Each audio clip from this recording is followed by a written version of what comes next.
Hello students, welcome on our YouTube channel engineers academy.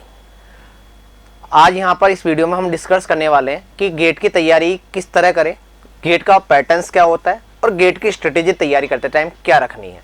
तो इस session को continue करने के लिए मेरे साथ आज इंजीनियर्स एकेडमी की एक most senior faculty Himanshu sir मेरे साथ है। Welcome Himanshu sir. Thank you sir. तो आज यहाँ पर हम डिस्कस करने वाले हैं कि गेट की तैयारी आप किस तरह से स्टार्ट करो, और यहाँ पर हम बेसिक से लेकर कि जो स्टूडेंट फर्स्ट ईयर में है यदि उसको तैयारी करना स्टार्ट करना है, और जो फाइनल ईयर में है उन सब के लिए अपन यहाँ पर इस स्ट्रेटेजी बताने वाले हैं। मतलब ये सर बहुत ही इम्पोर्टेंट वीडियो होने जा रहा है बच्चों के लिए, क्योंकि गेट का एग्ज़ाम हो चुका है।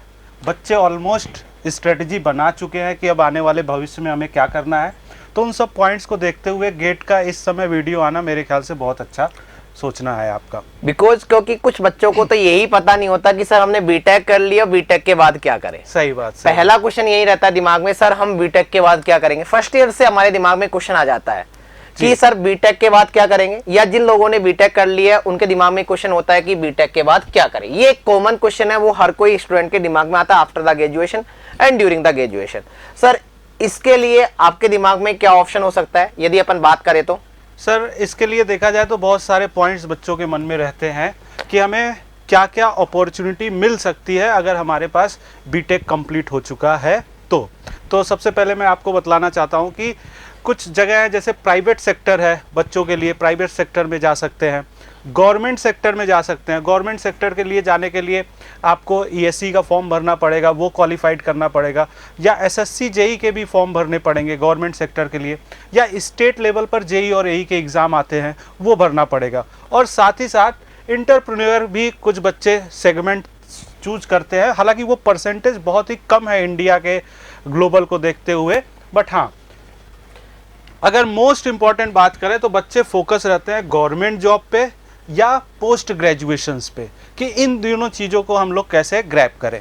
तो सर बताइए कि अगर बच्चा गवर्नमेंट जॉब और पीजी पोस्ट ग्रेजुएशन करना चाहता है तो उसको क्या करना चाहिए? सर इसका जवाब मेरे दिमाग में अगला क्वेश्चन ये था कि वाई द गेट, कि गेट की तरफ दिमाग में बहुत सारे, जब ड्यूरिंग द अपन बीटेक करते हैं गेट कंप्लीट हो जाता है तो बाद में बोला जाता है यार अब क्या करें, गेट की तैयारी कर लेते हैं। लेकिन दिमाग में चीज ये है कि गेट है क्या और गेट करे क्यों, कि यहाँ पर सबसे बड़ा क्वेश्चन यही है कि गेट क्यों करे। बेटा यहाँ पर गेट की तैयारी यदि आप कर लोगे तो गवर्नमेंट जॉब तो निकल जाएगी, लेकिन गेट की तैयारी करने के बाद आपके पास बहुत सारे ऑप्शन है, और आपको सर बताएंगे यहाँ पर आपके पास कौन कौन से ऑप्शन है। जी हाँ, गेट के लिए बच्चे ज़्यादातर पीएसयूज के फोकस रखते हैं, और ऑलमोस्ट बहुत सारे पीएसयूज गेट के थ्रू अब रिक्रूटमेंट करते हैं।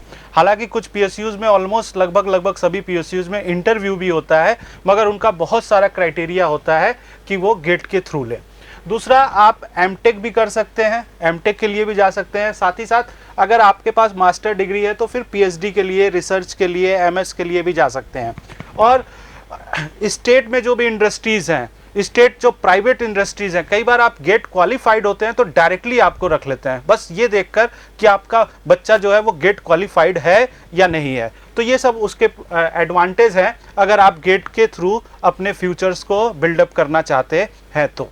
सर अपन ने बात तो कर ली कि गेट के वहां पर एडवांटेज क्या क्या है, गेट के थ्रू आपके पास क्या क्या अपॉर्चुनिटी आ सकती है। आप मैनेजमेंट में जा सकते हो, आप एमटेक कर सकते हो, पोस्ट ग्रेजुएट कर सकते हो, डायरेक्टली आप पीएचडी में एडमिशन ले सकते हो, आप टीचिंग लाइन में जा सकते हो, आप रिसर्च में जा सकते हो, आप एमएस में जा सकते हो। लेकिन अब क्वेश्चन आता है सर गेट है क्या, कि कुछ तो हमको पता ही नहीं है सर गेट क्या है। अपन गेट की बात करते हो तो गेट की अपन फुल फॉर्म की बात करते हो, graduate aptitude test in the engineering. अब डिटेल में सर आपको बताएंगे यहाँ पर गेट है क्या। गेट अप्रोक्सीमेट फरवरी के फर्स्ट वीक में हर साल एग्ज़ाम कंडक्ट कराता है, जो कि इंडिया में डिफरेंट आईआईटीज़ जो हैं वो उसको कंडक्ट कराती हैं। तो हर साल ये एग्ज़ाम होता है। मोस्टली जो बच्चे बीटेक करते हैं, कर चुके होते हैं, वो इसको एग्ज़ाम देते हैं। तो पिछले कुछ सालों से जो क्राइटेरिया बनकर आया है कि थर्ड ईयर का बच्चा और फोर्थ ईयर का बच्चा भी गेट में पार्टिसिपेट कर सकता है। फोर्थ ईयर तो पहले से भी करते आ रहे हैं, मगर थर्ड ईयर 2021 से मेरे ख्याल से वो बच्चे भी पार्टिसिपेट करना शुरू कर दिए हैं। मोस्टली जो काम है वो आईआईटी और आईएससी बेंगलोर भी, ये जो कुछ मेजर आईआईटीज़ है और आईएससी बेंगलोर मिलकर इसको कंडक्ट कराती है। ठीक है ये। यदि अपन आगे बात करें तो गेट का पैटर्न की बात करते हैं कि गेट क्या होता है, ये अपन पता लग गया। गेट के द्वारा आपके कौन कौन से दरवाजे खुल जाते हैं, ये हमको पता लग गया। अब ये जानना भी जरूरी है कि गेट का पैटर्न क्या होता है। बेटा गेट के पैटर्न की बात करते हैं तो यहाँ पर गेट में आपके 65 क्वेश्चन आते हैं, 100 मार्क्स का पेपर होता है और वहां पर 3 घंटे का पेपर होता है। 65 जो क्वेश्चन आते हैं उनमें से वहां पर सेक्शन डिवाइड है। जनरल एप्टीट्यूड के 10 क्वेश्चन होते हैं और वहां पर टेक्निकल के आपके वहां पर 55 क्वेश्चन होते हैं। यदि अपन जनरल एप्टीट्यूड की बात करते हैं तो वहां पर 5 क्वेश्चन 1 मार्क्स का होता है और वहां पर 2 क्वेश्चन आपके 2 मार्क्स के होते हैं। और टेक्निकल में बात करें तो आपके 25 क्वेश्चन 1 मार्क्स के होते हैं और 30 क्वेश्चन आपके 2 मार्क्स के होते हैं। इसके बाद बात करें यहाँ पर अपन सब्जेक्ट वाइज वेटेज का, तो सर यहाँ पर सब्जेक्ट वाइज वेटेज की यदि अपन बात करें तो क्या रहता है? सब्जेक्ट वाइज वेटेज जैसा कि आप देख पा रहे हैं, जो एप्टीट्यूड के क्वेश्चंस है वो 15%, यानी लगभग 15 नंबर के क्वेश्चन, कई बार 13 से 15 वेरिएशंस भी होता है, तो 15 नंबर के क्वेश्चंस आपको एप्टीट्यूड से देखने को मिलेगा, जिसमें इंग्लिश भी इन्वॉल्व है और इंजीनियरिंग मैथमेटिक्स भी 15% आपका होगा। यानी 15 नंबर के क्वेश्चंस आपको मैथमेटिक्स, जो इंजीनियरिंग मैथमेटिक्स है वहां से देखने को मिलेगा। और जिस भी ब्रांच से आप बिलोंग कर रहे हैं, इलेक्ट्रिकल, सिविल, मैकेनिकल, वहां से 70 मार्क्स के क्वेश्चंस जो है आपके केवल कोर सब्जेक्ट से पूछा जाएगा और बाकी 30% आपको इंजीनियरिंग मैथमेटिक्स और एप्टीट्यूड से पूछा जाएगा। बहुत अच्छी बात यह है कि इनके क्वेश्चंस बहुत ही इजी आते हैं। अगर एक सिंसियर बच्चा है तो बड़े आराम से इस नंबर को पाकर, मतलब मेरे ख्याल से सर 30 नंबर में से एक अगर एवरेज बच्चा है तो 22-25 नंबर आराम से पा जाता होगा। बिल्कुल सर, यहाँ पर मतलब मैं जब यदि अपन पिछले साल की कट ऑफ की बात करें, चाहे वो ब्रांच सिविल हो, चाहे मैकेनिकल हो, चाहे इलेक्ट्रिकल हो, अधिकतर ब्रांचों की यदि कट ऑफ जाती है वो लगभग 25 से 35 के बीच ही जाती है। बिल्कुल बिल्कुल तो मतलब कट ऑफ यदि आपको ओनली कट ऑफ क्लियर करनी है तो आप यहाँ पर इंजीनियरिंग मैथमेटिक्स और एप्टीट्यूड ढंग से पढ़ गए और टेक्निकल में एक सब्जेक्ट जिसका वेटेज ज्यादा होता है वो पढ़ गए, तो आप इजीली गेट को क्वालिफाई कर सकते हो। हाँ, मगर बात यह है बच्चों कि केवल गेट क्वालिफाइड नहीं करना है। ये जो पीएसयूज की बात हो रही है, अगर आप पीएसयूज पे फोकस है तो गेट क्वालिफाइड करना सफिशिएंट नहीं है, आपको बहुत अच्छे मार्क्स लाने पड़ेंगे।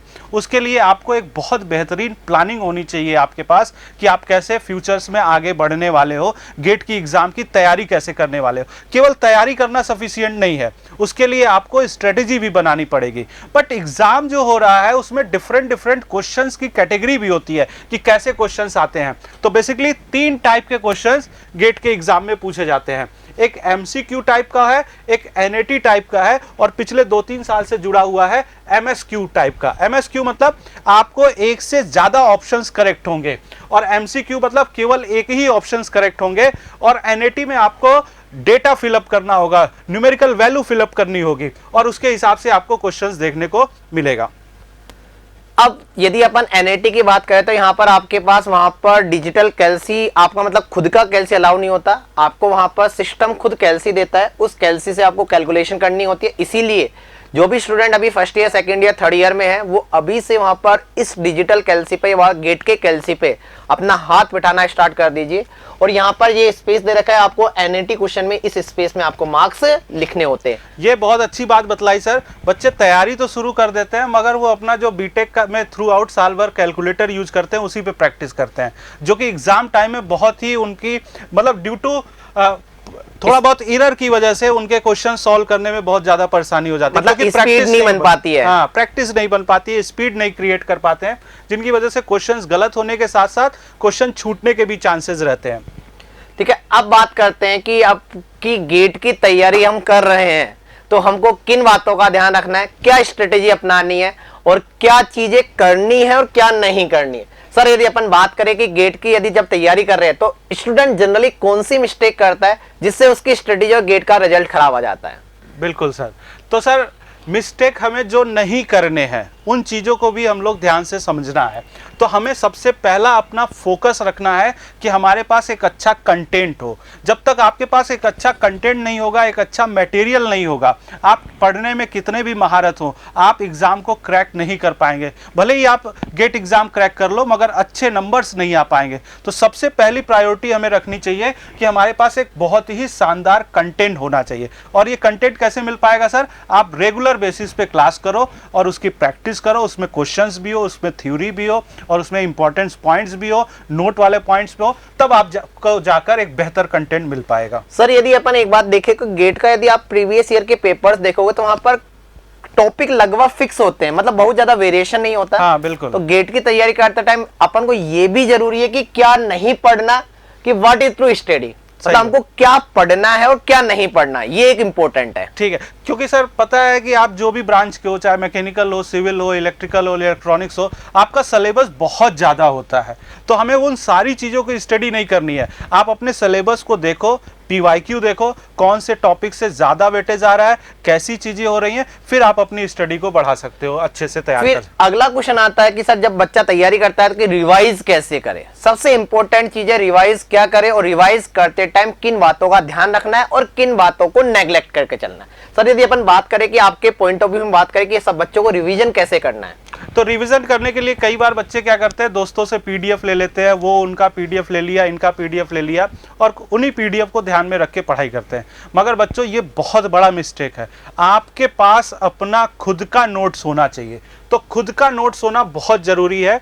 और शॉर्ट नोट्स, जब एक बार आपका सिलेबस हो जा रहा है, सब्जेक्ट हो जा रहा है, तो एक बार उसके शॉर्ट नोट्स ज़रूर तैयार करो, क्योंकि शॉर्ट नोट्स वो चीज़ है जो आपका टाइम सेव करता है। जब आप तैयारी कर रहे होते हैं तो आपके पास दिन भर का समय होता है एक पर्टिकुलर सब्जेक्ट के लिए, बट जैसे जैसे एग्जाम पास आने लगता है तो आपके पास उतना समय नहीं है, तो उस समय आपको शॉर्ट नोट्स देखना पड़ेगा। कुछ गेट जैसे एग्जाम के लिए कुछ अच्छे अच्छे कन्वेंशनल क्वेश्चन तैयार करके रखो, जिसको एक क्वेश्चन करके आप उसमें 3-4 कॉन्सेप्ट को सीख सकते हो। तो वो सब चीजें ध्यान में रखना बहुत जरूरी है, क्योंकि गेट का एग्जाम आपको पता है बेटा कंसेप्चुअल एक एग्जाम है, एक रट्टाफिकेशन एग्जाम नहीं है, जहां पर आपके कंसेप्ट बिल्ट होने चाहिए, कंसेप्ट क्लियर होने चाहिए। बिल्कुल सर, बिल्कुल।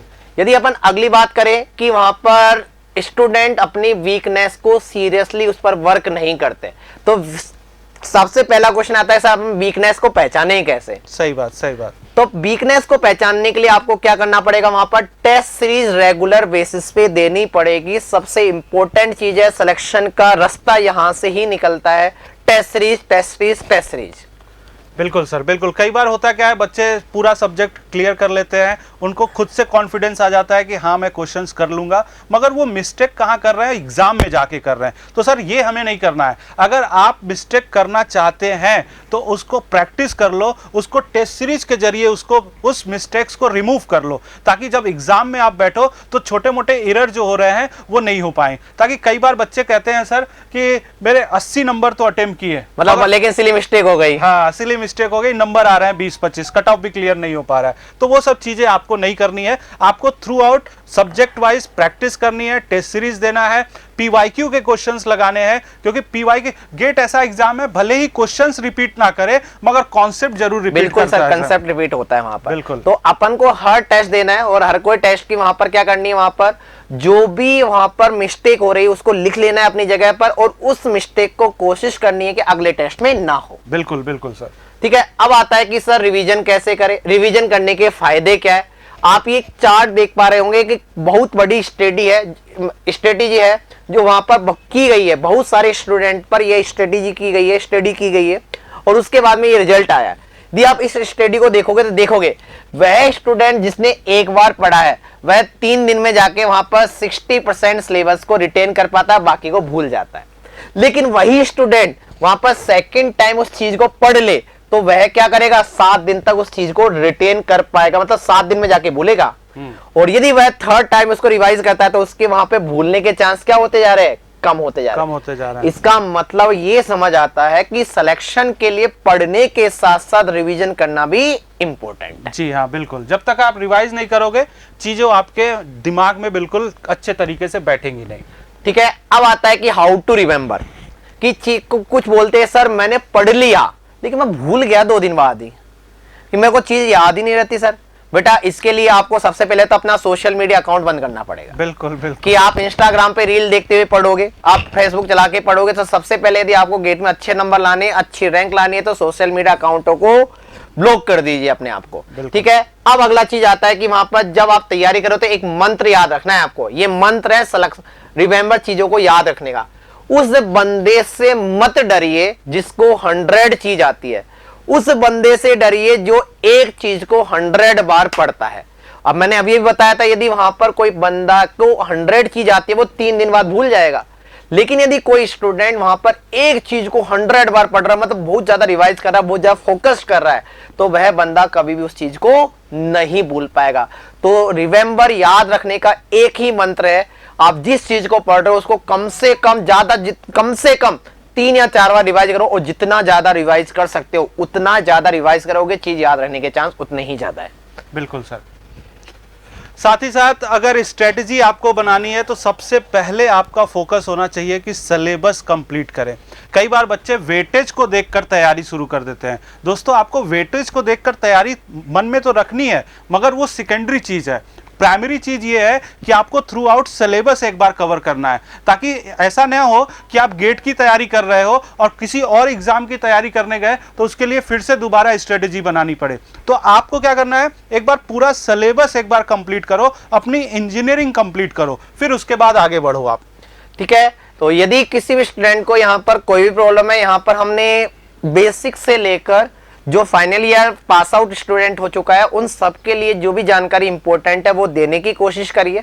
और यदि आपको यहाँ पर किसी भी तरह का टेक्निकल हेल्प चाहिए तो आप हमारे हेल्पलाइन नंबर 7374000888 या आप हमारे कॉल 8094444177 पर भी कॉल कर सकते हो। और यदि आपको एक चीज बता देता हूं, यदि आप इंजीनियर्स एकेडमी का कोई भी बैच ज्वाइन करना चाहते हो तो आप ज्वाइन कर सकते हो। इंजीनियर्स एकेडमी कभी भी आपकी क्वालिटी के साथ कॉम्प्रोमाइज नहीं करता है। तो चलिए बच्चों, इन्हीं सब शब्दों के साथ आपको बहुत बहुत शुभकामनाएं। तैयारी करिए, जम लग के तैयारी करिए। All the best. If you really like the video, please hit the like button and share the video, subscribe to our YouTube channel and press the bell icon for the latest updates. Thank you.